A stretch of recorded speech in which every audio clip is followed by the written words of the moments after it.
En fonction de ce que je vous dis maintenant et les choix que j'ai fait dans le passé, pourquoi aujourd'hui j'arrive à être gagnant alors que 80% des gens ne sont pas gagnants sur ce marché-là. À 140 000 de gains latents, donc presque un x2, mais vous imaginez bien que je ne suis pas rentré pour un x2. Donc il suffit peut-être d'un altcoin parmi tous ceux que j'ai sélectionnés pour que ça explose. Ce jour-là où j'ai investi, je me rappelle que tout était rouge, la plupart des altcoins étaient à moins 20, moins 30.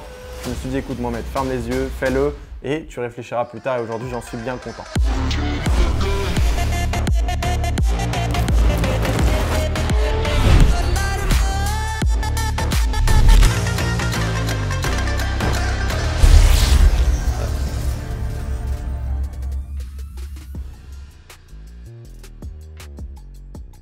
Bon, tu vois cette petite clé, ce qu'on appelle une ledger. Tu as envie de savoir combien est-ce que j'ai sur mon portefeuille crypto, enfin l'un de mes portefeuilles crypto. Je vais vous montrer ce que j'ai jamais fait parce que jusqu'à aujourd'hui, je préfère laisser quelques chiffres pour moi. Je vais pas tout vous montrer non plus parce que je sais que tout le monde n'est pas capable de voir ça. Mais en tout cas, si tu restes jusqu'à la fin de la vidéo, tu vas vraiment aimer ce que tu as regardé. Du coup, mon but, c'est simple au final, c'est de se dire, ok, aujourd'hui, il y a 80% à peu près, je pense, des particuliers en juin 2023 qui perdent de l'argent sur le marché des cryptos, sur leur récent investissement. Et c'est de se dire qu'est-ce que vous avez peut-être mal fait. Est-ce que c'est une forte exposition en altcoin qui justifie ça? Est-ce que c'est autre chose? Je vais parler de mon portefeuille, quel choix j'ai fait, sur quel choix je suis resté jusqu'à aujourd'hui et qu'est-ce qui a motivé tel achat plutôt que telle vente, comment j'ai arbitré mon portefeuille jusqu'à aujourd'hui et tu vas pouvoir découvrir ça avec moi. D'ailleurs, pour la petite anecdote, quand j'ai appelé du coup mon vidéaste et l'équipe qui est autour, je leur ai dit bon let's go, on va tourner une vidéo. Et quand je les ai appelés, le Bitcoin était à 26 000 $. Donc j'étais prêt à vous montrer un portefeuille beaucoup plus saignant que celui où je vais vous montrer parce qu'au moment où tourne cette vidéo, du coup au 22 juin 2023, le Bitcoin est à 30 000 $.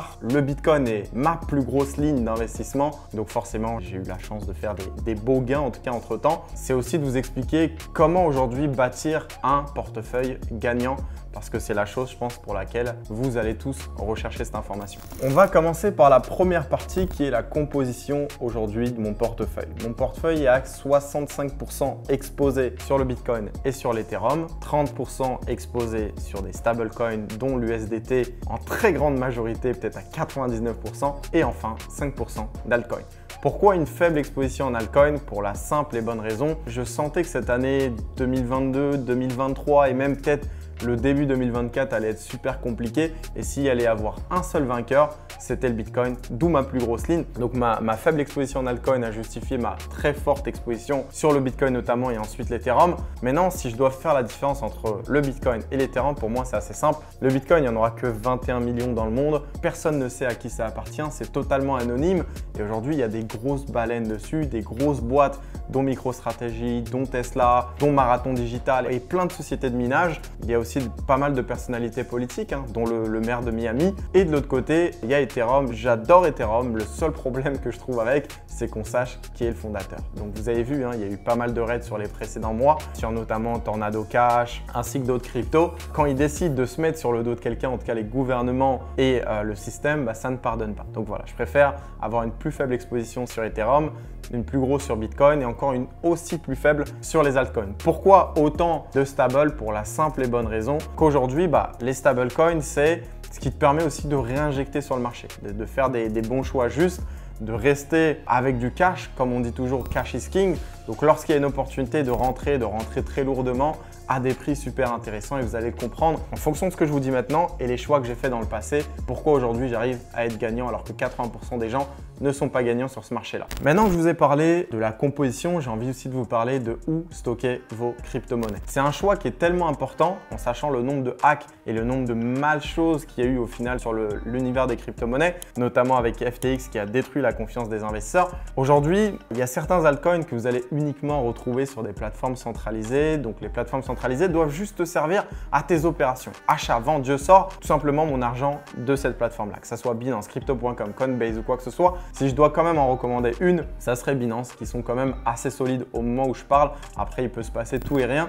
Mais en tout cas, si vous avez des altcoins que vous ne pouvez pas déplacer sur une clé privée ou quoi que ce soit, gardez-les sur Binance. Voilà l'intérêt du plus important, c'est d'avoir tout simplement des clés privées, dont Ledger qui vous permet de stocker certaines cryptos, mais non pas de faire les opérations d'achat et de vente, même si je crois que récemment, ils ont mis une fonctionnalité par rapport à ça, de garder vos crypto-monnaies là-dedans. Et si vous voulez rajouter une dimension confiance à ça, de diversifier du coup le nombre de clés privées que vous avez. Moi-même, je fais aussi ce qu'on appelle du multisig. Donc en gros, par rapport à certaines clés, il doit y avoir différentes vérifications. application avec 4 téléphones différents ou 4 interfaces. Et tant qu'il n'y a pas les 4 codes de suite par rapport à ça, rien ne sera déverrouillé en tout cas au niveau des fonds. Vous avez le multisig, vous avez les clés privées, vous avez les plateformes centralisées. Essayez d'arbitrer au maximum. Le plus vous êtes diversifié, le mieux c'est. Donc on a parlé de la composition, on a parlé du stockage. Maintenant, on va parler des choix que j'ai faits. Vous le savez, j'ai fait beaucoup d'argent sur les crypto-monnaies, notamment grâce au Chiliz. J'ai commencé à investir dessus en 2019. J'ai fait des très grosses plus-values. Et au final, mon deuxième bull run, en tout cas, parce que j'ai vécu celui de 2021 de la meilleure des manières possibles, je n'ai pas envie de faire les mêmes choix parce que plus de mouvement, plus de liquidité. À l'époque, j'avais investi à peu près entre 20 000 et 50 000 $. Là, vous imaginez bien que je suis venu un peu plus chargé. Je suis plus autour des 450 600 000 investis et mon portefeuille a boomé entre temps. Donc, par rapport au Bitcoin, je me suis positionné. J'ai commencé à DCA massivement du coup en août 2022, ensuite en septembre, ensuite en novembre. Sauf que mes plus grosses entrées ont été en novembre. Quand il y a eu The Dip, du Dip, de Buy the Dip, c'est là où je suis rentré le plus lourdement. Donc, c'est à peu près le Bitcoin lorsqu'il était à peu près à 15 000 $, 16 000 $. Et c'est à ce moment-là où j'en ai racheté 10. Donc, j'ai racheté 10 Bitcoins à ce moment-là. Donc, aujourd'hui, le Bitcoin est du coup ma plus grosse ligne sur mon portefeuille d'investissement.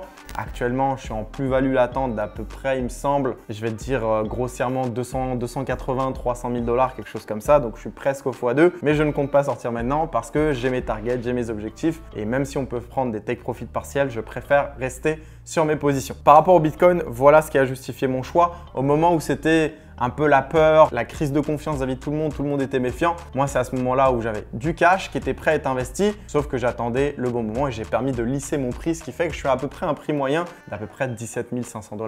18 000 $ sur le Bitcoin. Donc tout ce qui se passe au-dessus, c'est bénéf et tu sais que Momo est en train de se refaire.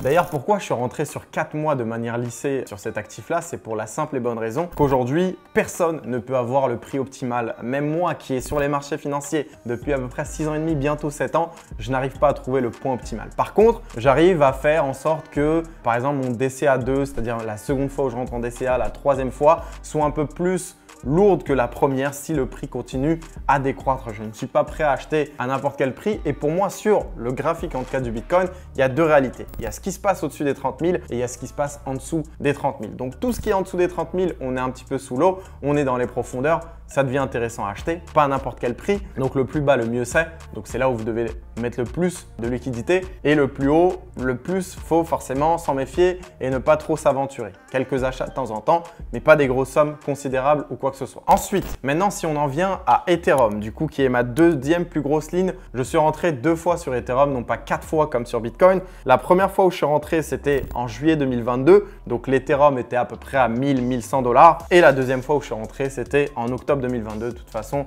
je te mets le graphique où tu as les deux flèches. C'est à peu près à ces niveaux où j'ai acheté Ethereum avec un prix moyen de 1100 $.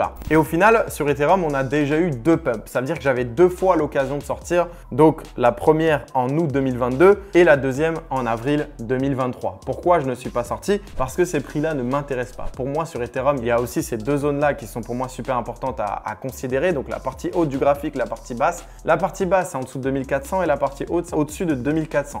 Et tout à l'heure, je vais vous donner mes prédictions par rapport à ces crypto-monnaies-là. Mais si je ne suis pas sorti, c'est que forcément, j'ai mes raisons. Même si à un moment-là, j'étais à x2, à peu près 150 000 investis sur Ethereum, à peu près actuellement, au moment où je vous parle, à 140 000 de gains latents, donc presque un x2, mais vous imaginez bien que je ne suis pas rentré pour un x2. D'ailleurs, je me demande, parce que je sais déjà où je vais, j'ai une conviction profonde dans les crypto-monnaies, je sais faire des bons choix à des bons timings, et je suis en train de me dire, mais quel kiff je vais m'offrir là avec tous ces gains? Est-ce que je vais racheter de l'immobilier encore et encore? Est-ce que je vais m'acheter une Richard Mille? À vous de me dire quel kiff vous aurez fait à ma place. Ce serait quoi le kiff que tout simplement vous aurez acheté à ma place du coup. Ah oui, l'autre point important qui est super utile. La plupart des gens ont une stratégie d'entrée sur le marché des crypto-monnaies, mais ils n'ont exactement pas de stratégie de sortie. Ne prenez pas tous mes conseils à chaud, c'est-à-dire que vous décidez de qu'est-ce que vous faites avec votre capital. Est-ce que vous prenez des take profit partiels? Est-ce que vous prenez 20%, 30%, 40%? La plupart du temps, moi, j'opère sur 100 ou 0. Donc, quand je sors du marché, je sors littéralement en entier et quand je reste sur le marché, je préfère y rester. Les 5% d'altcoins qui restent dans mon portefeuille, vous allez voir, il y a du Sand, il y a de l'Atom, il y a du Solana, il y a aussi Engine. C'est pour moi un peu de diversification dans tout ce qui est altcoin,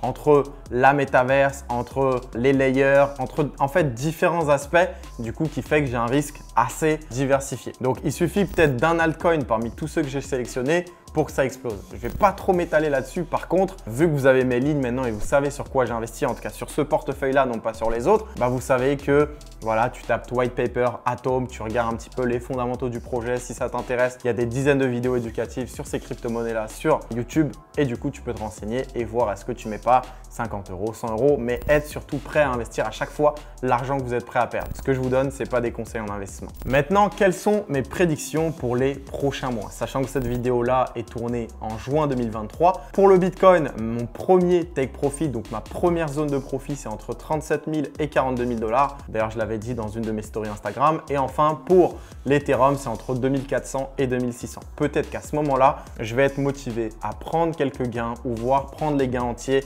attendre une correction, re-rentrer. J'ai comme l'impression que vu qu'il y a une cyclicité du marché, aujourd'hui, le Bitcoin va atteindre la zone que j'ai peut-être donnée ou autour de cette zone-là, va travailler en tout cas autour de ça, va redescendre vers les 20-22. Donc, l'occasion pour moi, si je suis sorti à ce moment-là, de re-rentrer entièrement. En dessous de 20, en tout cas, j'ai du mal à croire.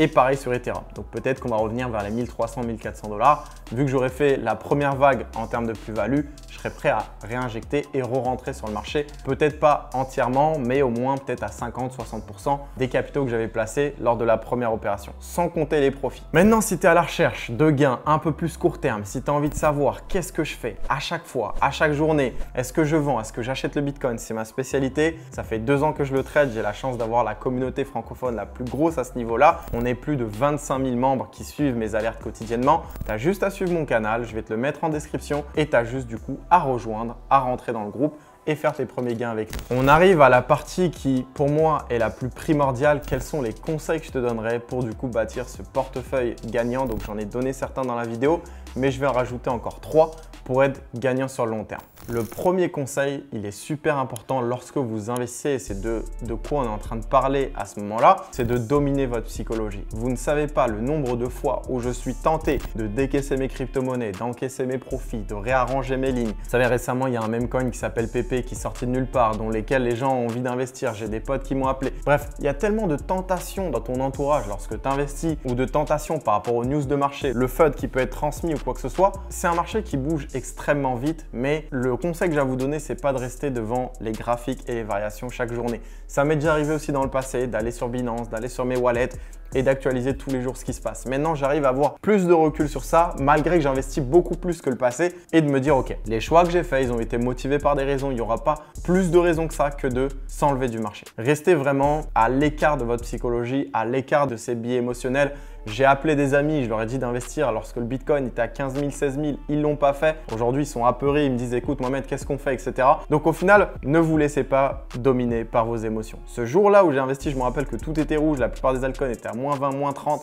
Je me suis dit, écoute, Mohamed, ferme les yeux, fais-le et tu réfléchiras plus tard. Et aujourd'hui, j'en suis bien content. Donc, voilà, ne vous faites pas dominer par votre psychologie. La deuxième chose, c'est qu'aujourd'hui, se diversifier dans l'univers des crypto-monnaies, vu comment ça bouge vite, c'est primordial. Vous avez aujourd'hui le ténor de tout et même si vous en détenez peu, je vous recommande d'avoir quand même un peu de Bitcoin dans votre portefeuille. La première des choses, parce que s'il y a des variations, certes, ça va bouger moins lentement, mais si lorsque ça baisse, ça bougera aussi plus lentement et du coup, vous conserverez plus votre valeur financière. La deuxième chose, c'est qu'aujourd'hui, vous avez du coup la monnaie numérique Bitcoin, vous avez aussi des plateformes de smart contracts comme par exemple Ethereum, qui est du coup un merveilleux projet sur lequel vous pouvez vous diversifier. Donc, ne pas avoir BTC et Ethereum, pour moi, c'est une faute, même si on a un capital qui est faible. La troisième des choses, c'est pourquoi pas de se diversifier dans des monnaies confidentielles, dont Monero ou dont d'autres. D'avoir des crypto-monnaies liées à la DeFi. Par exemple, je pense notamment à Uniswap, SushiSwap, mais également aussi d'avoir aujourd'hui, par exemple, 1 ou 2 NFT. En fait, le plus vous allez être diversifié, le plus vous allez éclater le risque. Et qu'est-ce que j'entends par là? Il suffit aujourd'hui d'un seul bon choix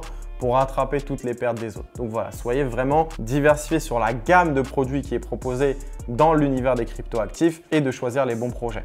Aujourd'hui, dites-vous qu'il y a 9 projets sur 10 qui ont disparu sur la dernière décennie, donc il en reste que 1 sur 10, mais il y a certains fondamentaux sur lesquels vous devez ne pas passer. Et la troisième des choses, si aujourd'hui tu es débutant, que tu m'écoutes, que tu n'as jamais investi en crypto-monnaie ou quoi que ce soit, c'est vraiment d'aller à l'essentiel, de simplifier son portefeuille au maximum, d'aller sur 25% sur le Bitcoin, 25% sur Ethereum, 25% sur les altcoins et enfin 25% sur les stablecoins dont l'USDT de Tether ou l'USDC de Circle ou peu importe. J'en arrive à la fin de cette vidéo. J'espère qu'en tout cas, elle vous aura motivé. Il y a beaucoup de personnes qui parlent dans mon milieu mais qui ne montrent absolument rien. Vous avez vu de vos propres yeux un wallet à plus de 1 400 000 $. Ce n'est pas mon seul wallet, mais en tout cas, je suis très content de tout le chemin que j'ai parcouru. J'espère en aider chacun de vous. Mentalité 1%, n'hésitez pas à liker, à commenter. Où est-ce que vous en êtes aussi vous par rapport à votre parcours sur les crypto-monnaies? Est-ce que vous êtes en perte? Est-ce que vous êtes en gain? N'hésitez pas à partager ça, je lis tous vos commentaires en tout cas. Pensez aussi à vous abonner, à activer la cloche et je vous souhaite une agréable journée ou une agréable soirée en fonction du moment auquel vous allez regarder cette vidéo.